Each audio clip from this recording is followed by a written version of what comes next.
All right, so it's 2 minutes past 3. So I would say let's get started. I don't want to keep you guys waiting too long. Yeah, so thanks a lot for joining this webinar. Today we're going to look at basically current initiatives of various types. For example, the changes to the INSPIRE Directive that have been proposed and what the impact is going to be, as well as some other things. And yeah, it's good to see that we have more than 90 people registered, 60 already here. So there's obviously quite some interest.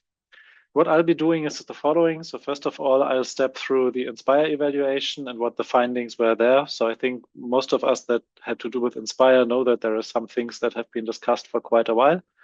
Then we'll look at the proposed changes and whether these address the results of the evaluation.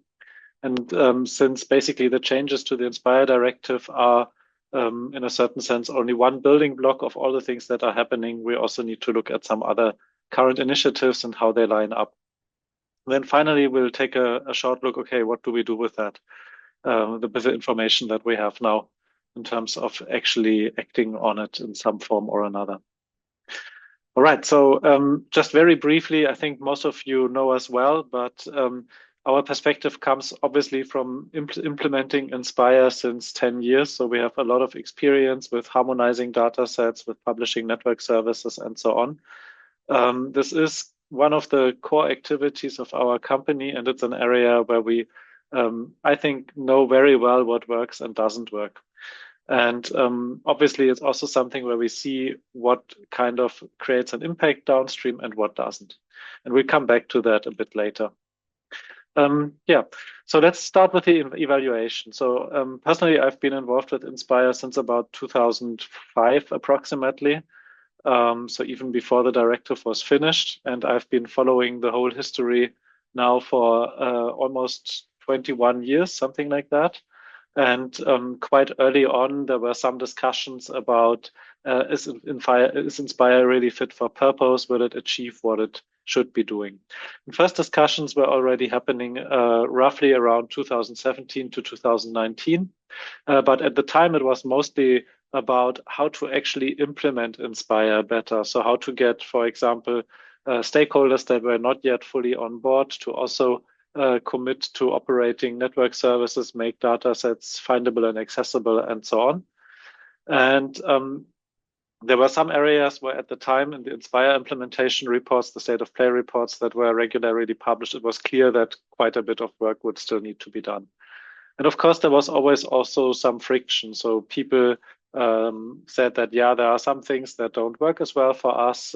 They don't really make data easier to use. There's a lot of technical complexity that we need to address. So already 2017, there was the INSPIRE What If workshop, where we basically discussed what could we do to really make the INSPIRE framework easier, simplified, focus on usable data sets. This was this whole geospatial data on the web background, where it was about creating simpler to use APIs like OGC API features, simpler to use formats, etc. So basically making everything a bit more lightweight. And one of the outcomes of this period was the good practice process that basically allowed the INSPIRE community to propose additional or alternative APIs and encodings and so on. And one of the first actions in that rough framework was the INSPIRE MIG-T action 2017-2, where GeoPackage and GeoJSON were basically specified as alternative encodings that also worked with simpler schemas, but would still be compliant to INSPIRE when transformed to GML. But all of this was still very much within the existing INSPIRE directive. So basically smaller changes to focus activities and help implementation along. In the second phase, those of you, again, who are familiar with INSPIRE know that the former implementation period of INSPIRE ended in 2020 or 21, depending on what exactly you look at. And what that meant was that this was also the point in time where a formal evaluation of INSPIRE was to be done. Basically, did it achieve the objectives for which it was originally created almost 15 years earlier? And there were two parts to that. So one was basically the evaluation by the Commission, and there was also a public consultation. Now, if we look at the output of these, this is a bit summarized, but there has been several documents published over the years. I've linked some of these down here about all of that. But basically, the idea was that ideally we see whether INSPIRE is a solid foundation for the political priorities of the time, which were the European Green Deal, and respectively with the data union strategy, also like the digital and data-based infrastructure that would need to support the Green Deal. And in this basically Green Data for All initiative, a lot of discussions happened about how that intersection could look like in the form of Green Deal data spaces and similar things. So there was the discussion to basically use the INSPIRE evaluation to support the development of this Green Data for All initiative, basically expanding the scope and also kind of restructuring parts of that.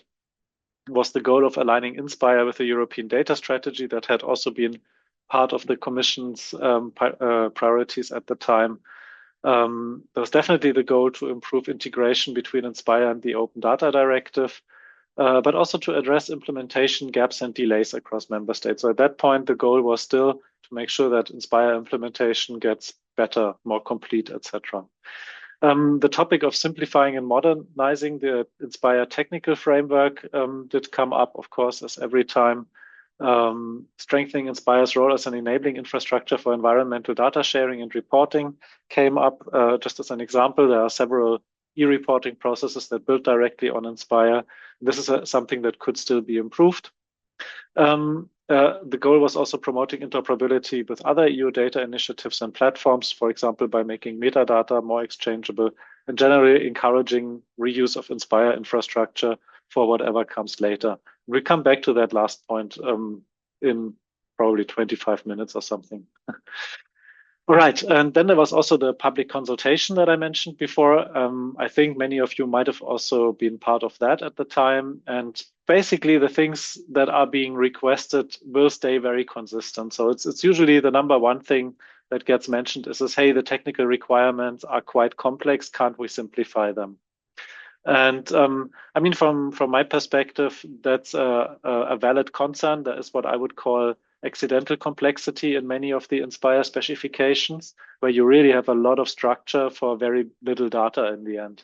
But we also have to be realistic. Many of the things that we do model are in themselves quite complicated, like transport networks and transport systems are not going to be simple. Same with geology. Geology is also quite complex. So we can't simplify that, can't simplify everything to basically one table and we're done. The reduced implementation burden for data providers came up. In INSPIRE, it's an obligation of the data providers to do most of the work, so there is no balancing with other stakeholders. Accessibility and usability of INSPIRE datasets was to be improved, like, for example, using other encodings and APIs than the WFS and GML and so on. Again, increasing availability of harmonized datasets across Europe.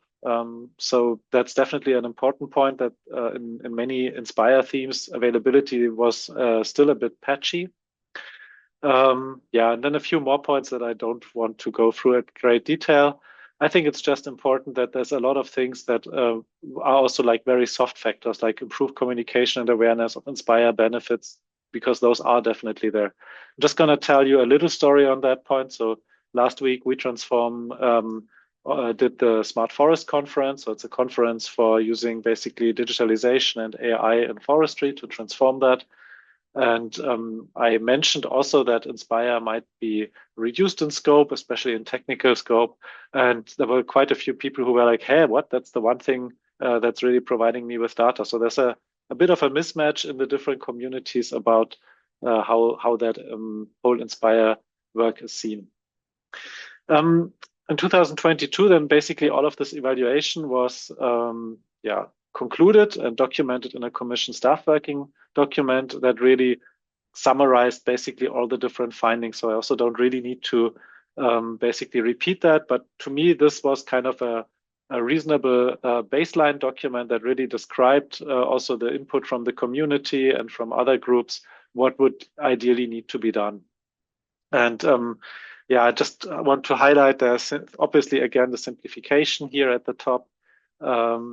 improving implementation across member states to close remaining gaps. Again, promote development of harmonized high-value environmental data sets. So you all know there's this high-value data sets implementing act. There have been priority data sets and so on. So these things basically stayed in focus. One thing that's also really important was this improved governance structures and coordination mechanisms. So on the one hand, we have the data providers complaining about basically them being fully responsible. On the other hand, they are also the ones managing the governance. So basically opening the governance, making it more inclusive, and then sharing the load with, for example, other groups such as trustees or intermediaries or data users or software providers might work better in the long run. Yeah, I think those were the key points from the 2022 phase. Then we had last year and 2024, basically what I would consider another look at, let's say, what is really needed, given that times are changing rapidly, political priorities are changing.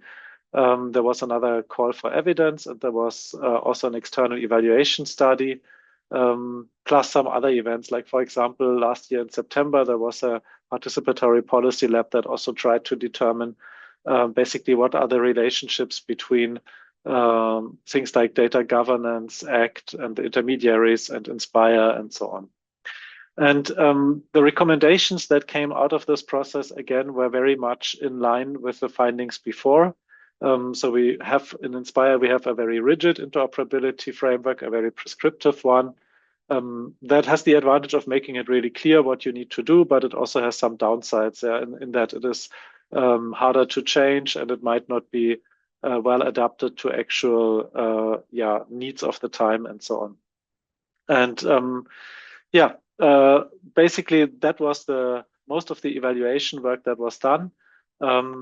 I also worked together with two people from the JRC on an evaluation, basically which particular provisions had impact and really worked. I think if you're interested in this kind of what really contributed to interoperability and data uptake and accessibility in the European Union, feel free to read this publication. It came out late last year. And if I summarize all of that, so basically all this evaluation that was done, so I would say INSPIRE was really well evaluated. You come up with a list of these around 8 points that should really be done. The first thing that was really super consistent was simplify INSPIRE technical requirements. And there was basically at any given point, I think it was clear that there are a few points that created really friction, but didn't add that much value. Like, for example, the modifications to get capabilities and so on. So there were just some things that made sense in the moment they were specified, but when looking back, you see, okay, the added value that some of these things provided in relation to the extra effort they created might have not been worth it. Another point was reducing implementation burden for data providers. So here the interesting question is what really created the implementation burden for data providers? Because there are many factors that influence that. It can simply be that there are 5 solutions available and you pick one that is particularly inefficient, which is, for example, something that we've seen again and again. So we've seen many implementers of INSPIRE basically spend 300,000 euros on something that they could have easily done for 1/10 of the price as well. And this is always one of the questions is like, for example, do you really look for synergies to existing processes, or do you basically set up an entirely new flow separate and so on? So there's many things that you can do to reduce the implementation burden. One of them is obviously just taking responsibility away. But basically, I think this is an area where actually the INSPIRE specifications didn't create much burden. It was more typical funding and process structures that made it hard to create really well integrated and like, for example, once only, etc. processes. Also, one thing that was super clear in basically all evaluations was improve usability and accessibility of spatial data sets. Usability mostly referring to the fact that in a classic GIS, complex GML is actually not so easy to use. So things like GeoPackage, simple GeoJSON, etc., are usually easier to use. And to process in a typical GIS. Outside the GIS world, this usually didn't play a role. I encountered a lot of people who were basically telling us, yeah, well, it's XML based, it's a standard, it's well documented, so I can work with that. So for these people, often it was actually preferable to deal with an XML dialect than to learn about, I don't know, shapefiles or file geodatabases or geo packages or stuff like that. So yeah, I think that's a bit of a point that obviously needs to be addressed, but it's, in my view, also not as critical as maybe others here. There are other points, really promoting harmonized European data sets. That's still true. Encourage broader reuse of spatial data in many, many areas. This one is also clear, aligning with the European data strategy, strengthening governance and coordination. And finally, that's kind of a meta point, shifting from a compliance-driven implementation to value-driven data ecosystems. This sounds incredibly good, but it's also not easy to pull off, obviously. So let's see what was actually proposed. And now, if again, I have to say, the changes to the INSPIRE Directive as they are now really only would make sense if we look at them as one building block to achieve these recommendations. If we look through those things, basically the biggest thing that remains unchanged is the actual scope of INSPIRE. So it's not like half the annex themes have been kicked out or anything. There's also still the general requirements in there. So make data sets findable and accessible and so on. And also the requirements for metadata are basically unchanged. Yeah. There's also other things that are unchanged that I kind of expected to change. Like, for example, I was expecting an addition that would align the amended directive to the Interoperable Europe Act or to the then updated Data Act that's coming up and so on. But there are no references to any of these other legal acts that have been added. There are some changes to the legal structure. There was already in the past, there were provisions that basically allowed to add like implementing acts, etc. But that has now been done far more consistent. So for example, what I found interesting is that there could be, in addition to the INSPIRE Directive, there could be implementing acts, which you know is a simpler to create and so on, legal instrument basically to establish standards for interoperability and for metadata. So that road is still possible, yeah, that the technical requirements that have now gone could be updated and then come back through that particular path. Also, the access to sensitive spatial data sets has been updated, but yeah, that would have been, in my view, an opportunity to reference data spaces or the data union strategy, but that has also not been done. Now comes the basically the bulk, the core of the changes, which is what they removed. And so this was, I don't know, kind of, it's actually the majority of the INSPIRE Directive, which is basically removed. So first of all, the articles on the related to the interoperability of data are removed from the directive, as well as the requirements related to the interoperability of network services, which means that the remaining regulation is basically that of the High Value Data Sets Implementing Act, which mentions that you need to use APIs and bulk downloads. So we'll come back to that. But it's a little bit clear, or there is clearly a gap, actually two gaps that are created by just removing the interoperability of network services requirements and everything related to that. The performance of network services requirements have also disappeared. So that's basically the foundation of the quality of service requirements. You know, this 99% uptime and these response times for different service types and so on. Article 14 and 17 have also been removed, and that makes sense because that's an alignment to the rules of the Open Data Directive. That's entirely fine. Article 15, that's the requirement to operate a central INSPIRE geoportal, that has also been removed. And to be completely honest, I think that's also not a problem because I was also mostly finding INSPIRE data, for example, through the EU Open Data Portal. So I think generally that works quite well. So this is not going to be like a deal breaker. And then Article 21 has also been removed, which included the member state obligations related to monitoring and reporting. With instead the process basically which is established for the Open Data Directive and High Value Data Sets Implementing Act to be handled, which is far less specific to the domain, sorry, And I would also say enables far less observability of anything we do with spatial data compared to the monitoring that was done in the past. Yeah, so that's basically the changes of the directive that have been proposed now, but it's not the only changes that are coming up. So some of the infrastructure that we've gotten pretty accustomed to is going to be switched off pretty quickly. And I'm not sure if it's still true, but the original message that I got was that the INSPIRE reference validator would already be shut off this month, with one last release that was just made a few days ago. INSPIRE GeoPortal will also be switched off around the middle of the year. Then the INSPIRE registry is going to be handled by the EC Publications Office. It's not yet clear whether that means that they will operate the actual registry for a while and then migrate to Workbench, or whether they do that immediately. Basically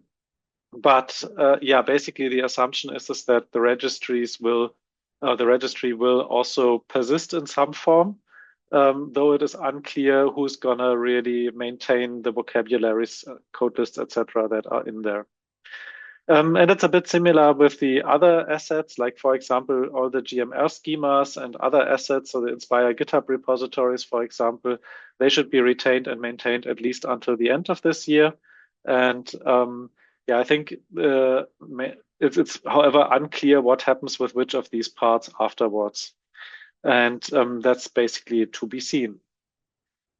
So let me just very briefly see if anything urgent has popped up. No, I was just checking the questions. Okay, so let's go on.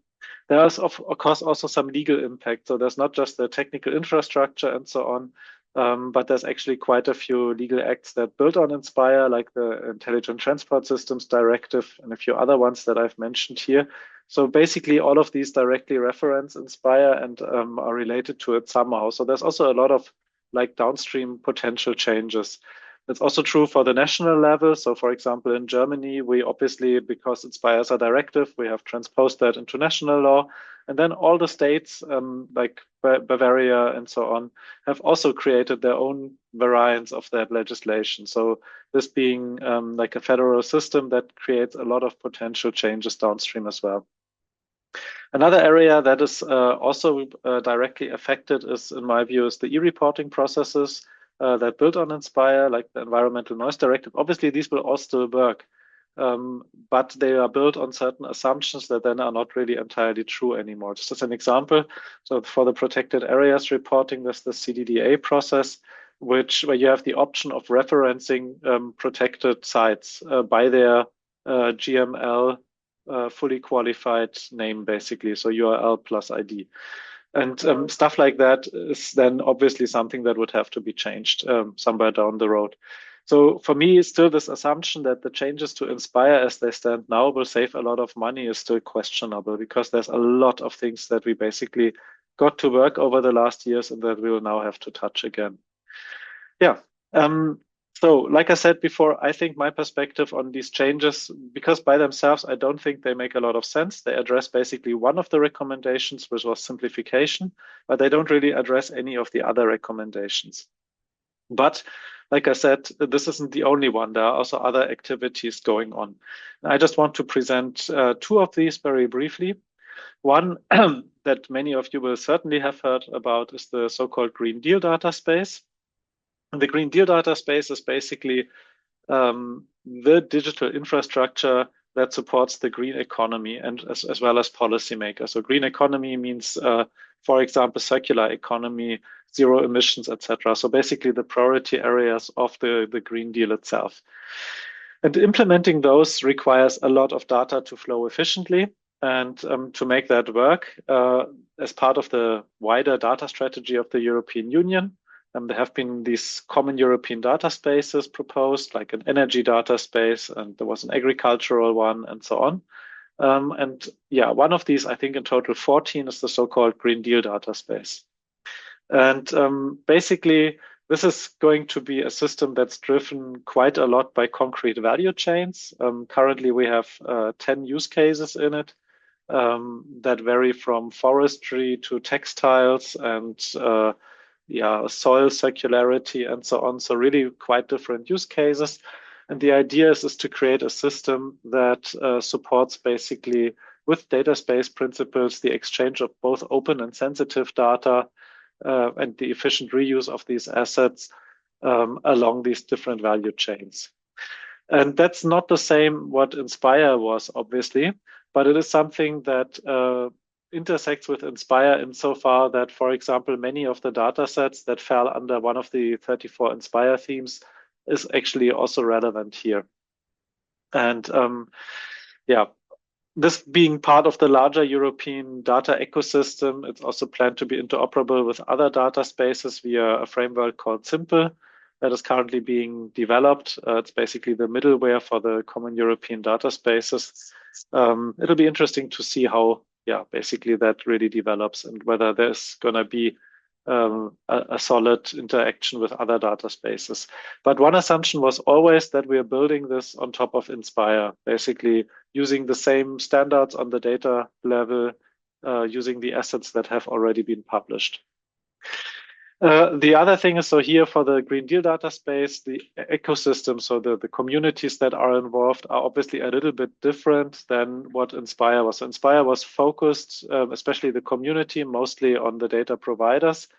But actually the take-up of the assets that INSPIRE has created has been very wide. So there have been researchers, startups, companies, etc. All have used INSPIRE data sets. And that's to be seen what happens to that now. I think strengths of the Green Deal data space. So you'll see I've used a lot of SWOT analysis in the next slides. So one thing is that I think there's really a large and strong consortium that currently implements this Green Deal data space. I also think there's strong use cases. So should be pretty much driven by actual requirements.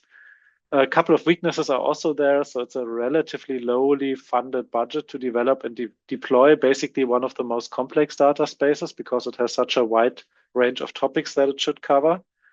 But yeah, I mean, I think for everybody in our space, including all of you, the opportunity really is to be part of an EU-wide system that actually generates enormous financial and common good value through implementing these policy priorities of the Green Deal. And there is also definitely an opportunity to directly build on INSPIRE standards and infrastructure. Like I said, there's a bit of a question mark now on that, but that was always like one of the key principles that we said in the Green Deal data space we would do. We basically built on what has been done before, which are the INSPIRE specifications, which are the services that are running. So if that goes away, there's also immediately a question mark on the Green Deal data space. Threats that we currently see, one thing is obviously we will still have to see how well the participant uptake really is. So how many organizations, like let's say forest management companies, will actually join such an environment. And obviously they will only do that when the benefits are strong enough. Yeah? So that's really what we are working on, is really making the value proposition on each of the use cases super clear.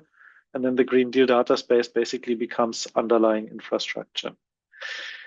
Yeah, and as of now, at least, there's not that much co-funding available. So this is a project that's 50% funded. And so basically everybody in the consortium is investing. And I really hope that that pays off. The other new thing that I want to talk about, and that's really a new thing, is the so-called new core geospatial legislation, which we internally just abbreviated as NGL. So all of you who have children or teenagers at home are most certainly going to read that as not going to lie. And here this is now interesting because basically this is trying to address one of the other recommendations that we have out of the evaluation, which is that we are still not having like really properly harmonized cross-EU core geospatial data sets. There's often gaps, there's heterogeneity, etc. And now what happened is that a few months ago, ECDefis, so that's the Defense and Space Directorate, proposed created a tender, basically asking the community for an analysis of the current situation, proposal of potentially new legislation with a smaller scope than INSPIRE, and how to implement that effectively in the light of, let's say, current use cases and current technologies such as AI. And the scope for that would be, 14 themes. So it's a bit less than half of the INSPIRE scope. It would almost certainly be far more concentrated than INSPIRE. So I would expect that implementation would be heavily centralized. So the actual ecosystem is going to be pretty small, like mostly national mapping and cadastral agencies and the actual EC. Yeah, strengths from my perspective, this can obviously very directly build on INSPIRE and on other experiences that we've made, and there can be directly strong synergies with various programs that are currently going. I would really hope it gets designed in that way, that we can properly utilize synergies to all the relevant existing legislation, be it in environmental or other areas. Like, for example, the nature restoration law and so on. That requires a lot of data to be collected as well. And this should also just pay into this new core geospatial legislation. Yeah, the weaknesses are basically the usual ones. So I think it's unclear what really the relation between the space part and the in situ part is. I've been so long in this particular community that I know that that has never been fully solved. As mentioned, it covers a bit less than half of the INSPIRE themes. And it seems to be pretty focused at users in the public sector, especially on European level. So it would remain to be seen how much like industry and research and so on can also benefit from that. Yeah, there's the opportunities that it's a new legislation for current problems, especially how to both safely and effectively offer data for AI. We can use new technologies. There's a whole bunch of new technologies that come out of the AI and machine learning world. Sorry. And we can utilize the INSPIRE experience and infrastructure to build this. Some problems are, of course, there's no promise. This could also not be transposed into regulation at the end. So there's also a so-called pilot scenario in the project that's planned, and the expectations for that are kind of contradictory. I'll just leave it at that. And obviously, there's a long timeline and gap between the changes that we now see to INSPIRE and what this new legislation would bring. So let's look at the overall timeline. So in December last year, the European Commission published the proposal for the changes to INSPIRE. So that was adopted by the College of Commissioners. And also last year, the start of the SAGE implementation happened. So the SAGE project for the Green Deal data space has now been going on for about 10 months, no, a bit more, even 12 months now, yeah. So that's what happened last year.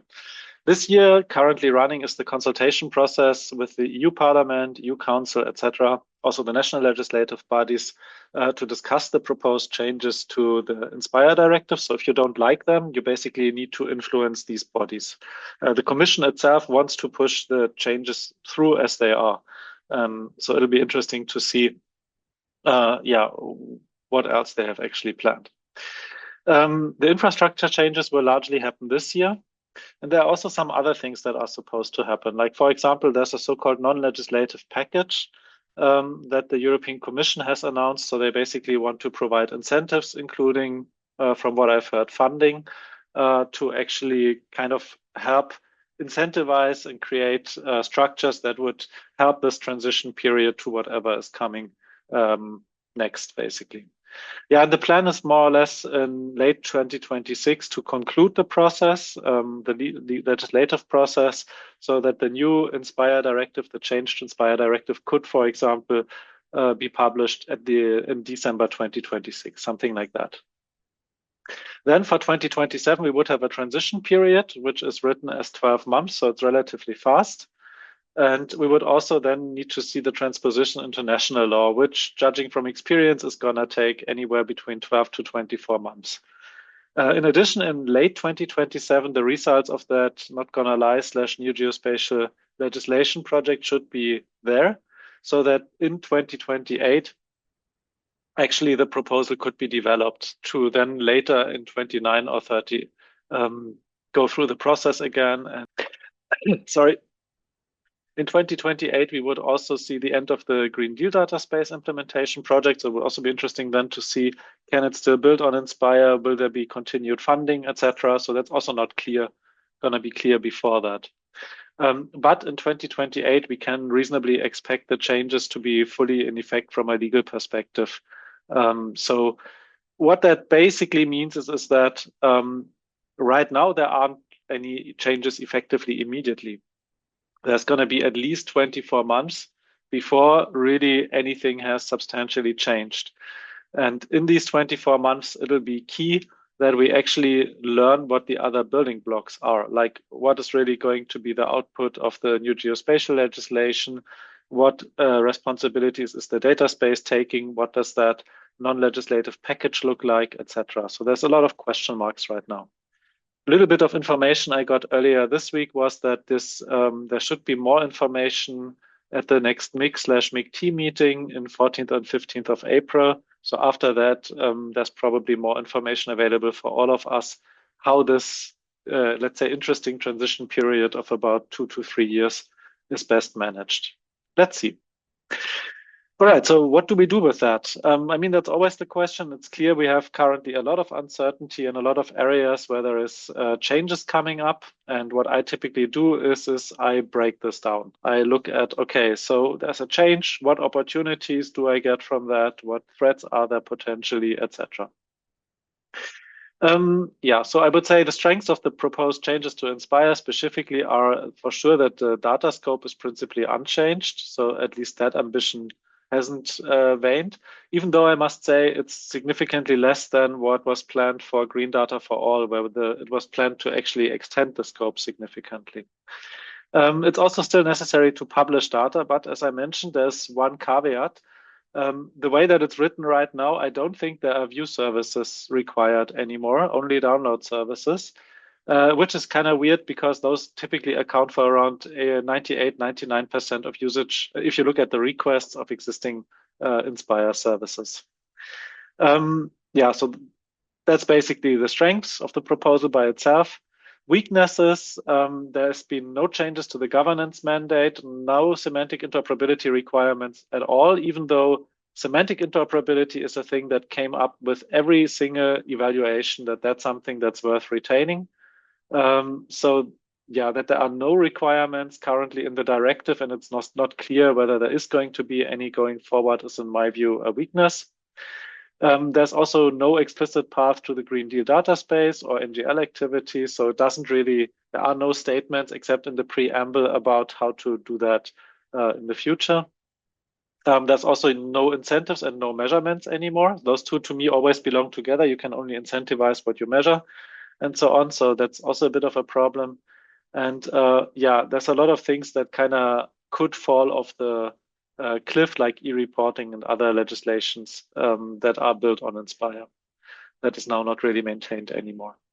So those are kind of the weaknesses, but obviously there's also opportunities. Like one thing is that from all we know today, the governance could be far more flexible and we could react far quicker to bug fixes, and the community could basically step forward and decide to take far more things into their own hand. Like we discussed with a client that we could, for example, fork the INSPIRE schemas repository and just start fixing things and changing things if desired. Yeah.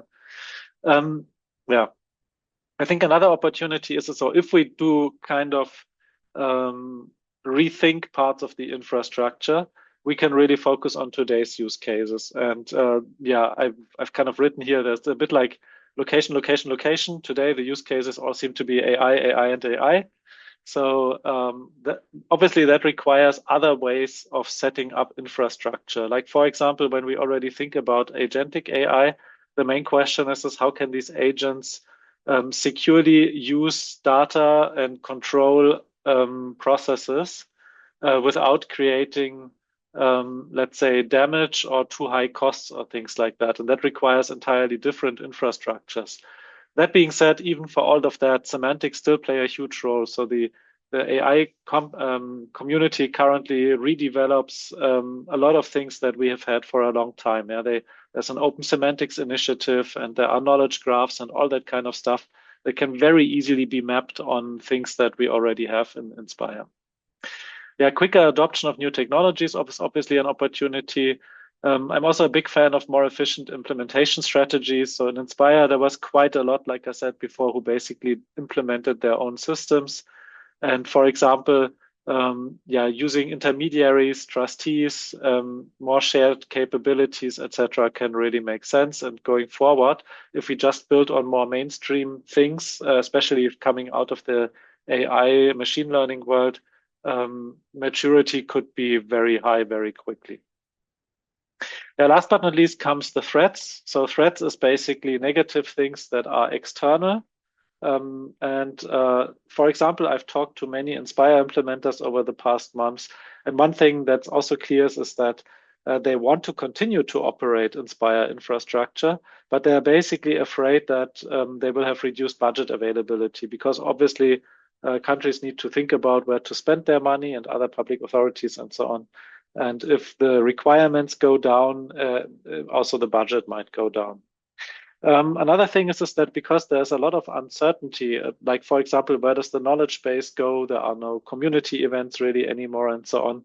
In addition to the loss of infrastructure that we are experiencing, there's also going to be a loss of knowledge and community potentially if that's not picked up relatively soon and it's clear how the governance is supposed to continue. Sorry, that I wanted to write as a separate point.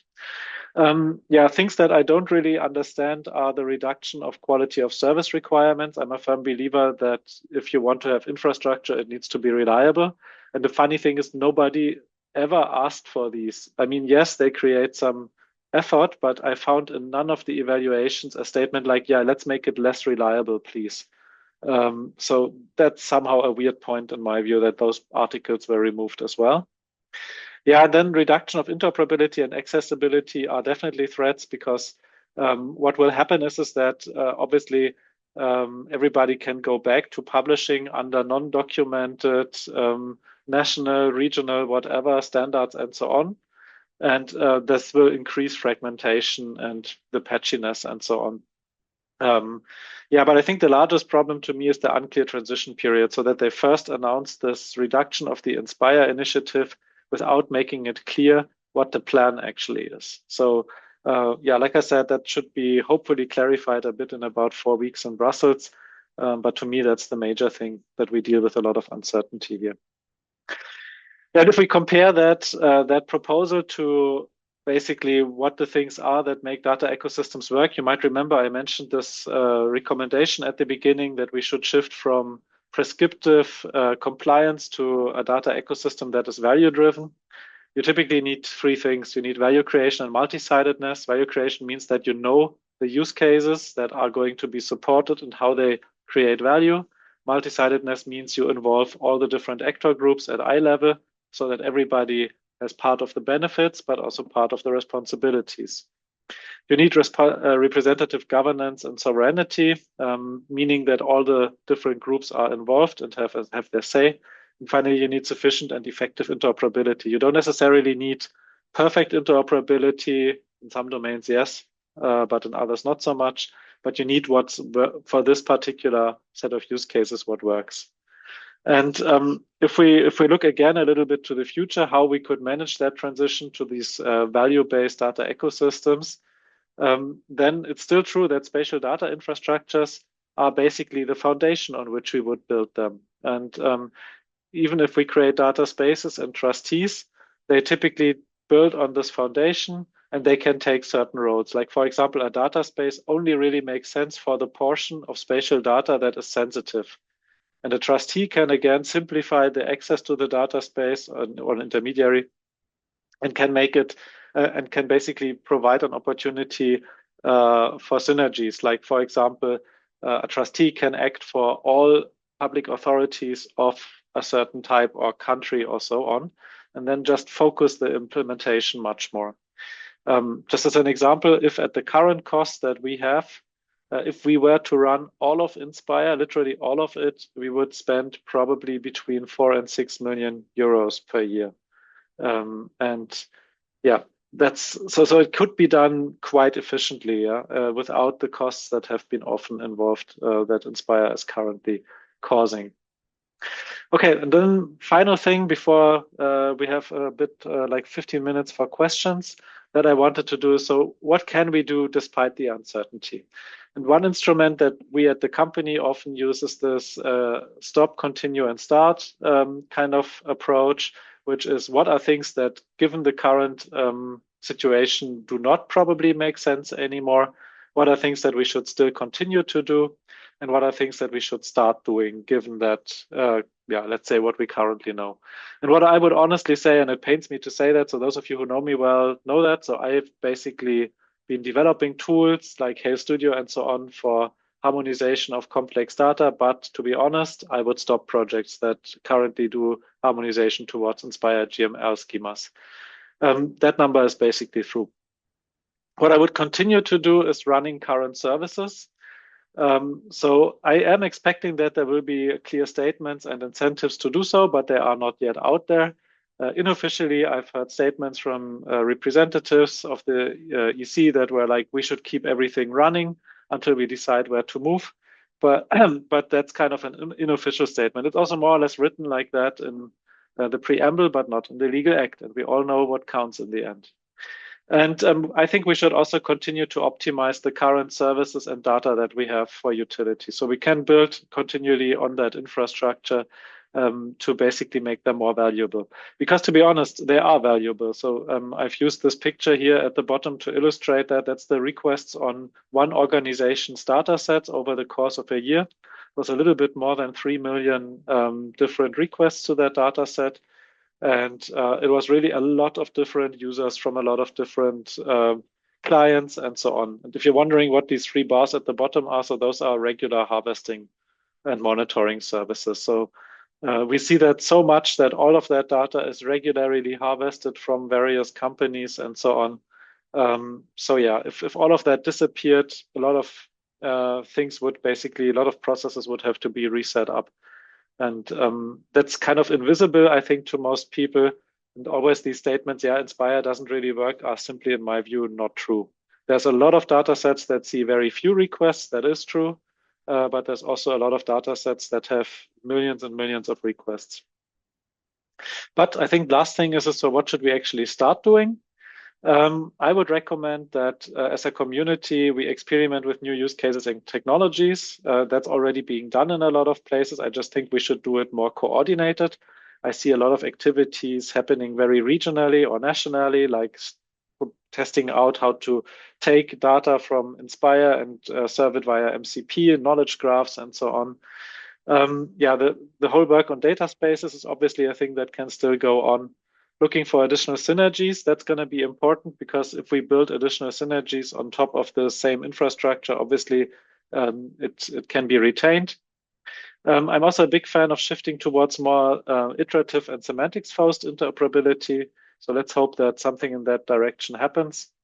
And yeah, I've already mentioned that we should really look into, as a community, how a service architecture needs to look like that properly and securely supports agentic AI workflows. Yeah, 2 things that I think are really key are, we all need to be in the clear. Inspire does create added value, and we do need to define and defend that to some degree. And when you come into discussions about budget, basically it's clear that you have the right arguments. If, for example, you are operating services on our infrastructure and you want to show how many requests did you serve, just reach out to us and we can provide you that data. Yeah, and with that, I would actually like to conclude the presentation part and see if there are any questions. Let me see. So we have about 10 minutes. So if anybody has questions, Victor.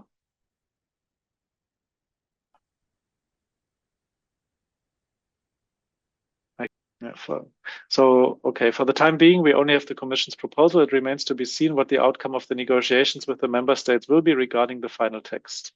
For example, there's already a proposal from Germany which aims to preserve mandatory interoperability, albeit in a simplified form, introduce minimum functional requirements for APIs, and provide more detailed provisions regarding metadata.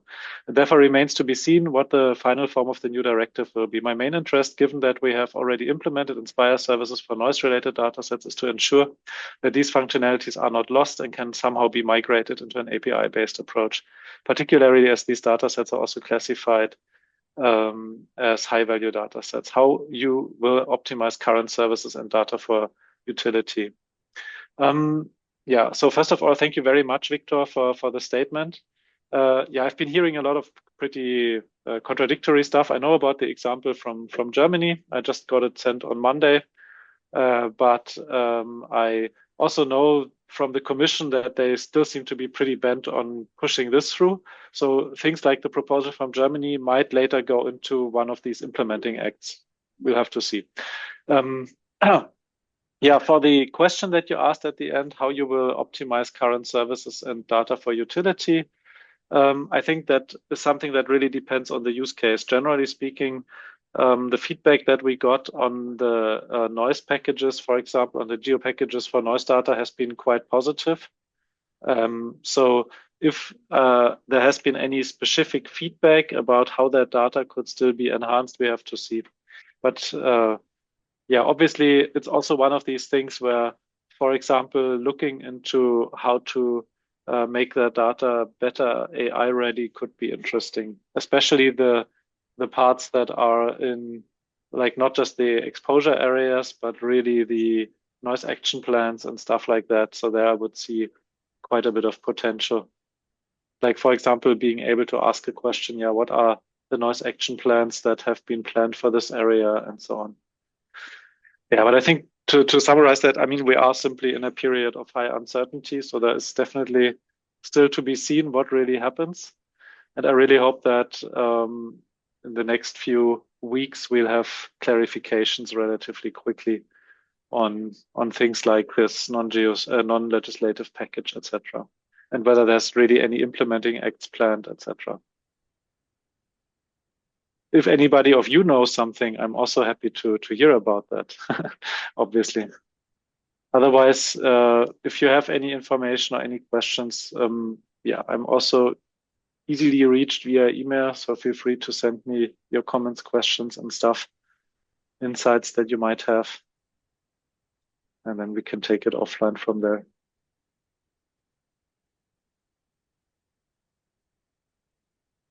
Yes, we'll share the slides, no problem. I think there's also a lot of links and so on them, so might make sense. Mm. One more question in the Yeah, chat. I just saw it. What opportunities do you see that relate to greater sovereignty, autonomy, and resilience? That's a very interesting question because it's also one that I've been wondering a lot about. Given the current, let's say, global political climate and a few other issues that are kind of happening. It's basically the main questions are what contributes to sovereignty, autonomy, and resilience. And basically, there's two things. So first of all, where is it? Here, Green Deal data space. So in the Green Deal data space, these principles of sovereignty and also resilience are kind of built in. So the idea here is from the beginning on to have an infrastructure that is deployed in a form using software components where there are no real critical dependencies. And where basically the main thing that is specified are the open protocols with which everybody is interfacing and which should really help that we are not building now new infrastructure that is again dependent in a large part on, for example, hyperscalers or anything else. So I think that is definitely a part. For autonomy, I think it's a lot in the use cases that we are building, like, for example, when it's about supply chains and so on, and energy and others, where we really have to be more autonomous.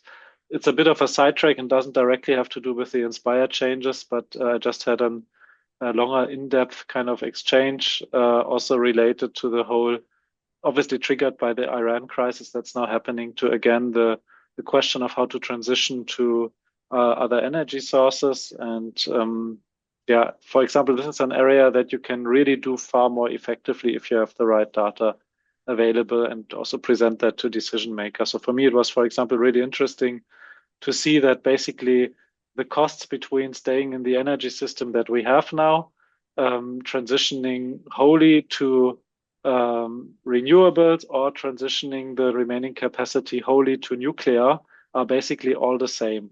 So they are only, the only difference is really small. Yeah, so I think that's the point. And generally for resilience, for me, there's two levels of resilience. One is we are looking mostly at resilience of man-made and natural systems.